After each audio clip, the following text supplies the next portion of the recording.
ہندوستان کی آزادی کے بعد کولکاتہ کارپوریشن کی تاریخ میں فرحاد حکیم نے پہلے مسلم میئر ہونے کا اعزاز حاصل کیا ہے۔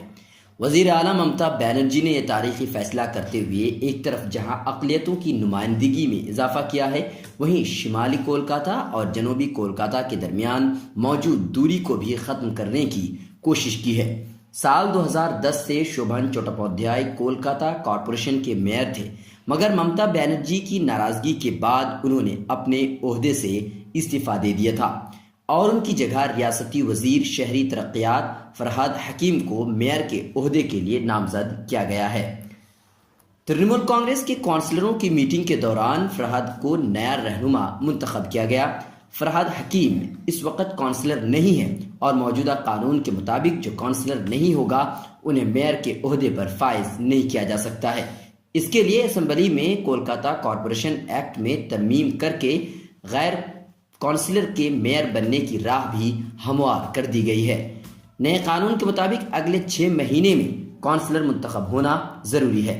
خیال رہے کہ ہندوستان کی آزادی کے بعد فرحاد حکیم میئر کے عہدے پر پہنچنے والے پہلے مسلم لیڈر ہیں، گرچہ ہندوستان کی آزادی سے قبل AK فضل الحق سمیت کئی مسلم لیڈران کولکاتہ کارپوریشن کے میئر رہ چکے ہیں، تاہم ہندوستان کی آزادی کے بعد کوئی بھی مسلم لیڈر اس عہدے پر نہیں پہنچ پائے ہیں۔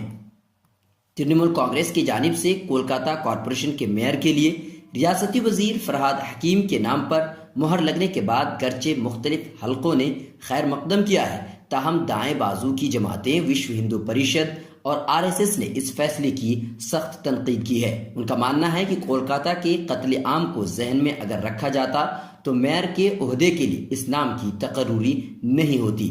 ان تنظیموں کے مطابق 1946 میں کولکاتہ کارپوریشن کے میئر کے عہدے پر مسلم فائز تھے اور ملت ٹائمز کی مزید ویڈیوز دیکھنے کے لیے یہاں کلک کر کے سبسکرائب کریں اور بیل آئیکن کو ضرور دبائیں تاکہ آپ کو ہماری ہر ویڈیو کا نوٹیفیکیشن مل سکے۔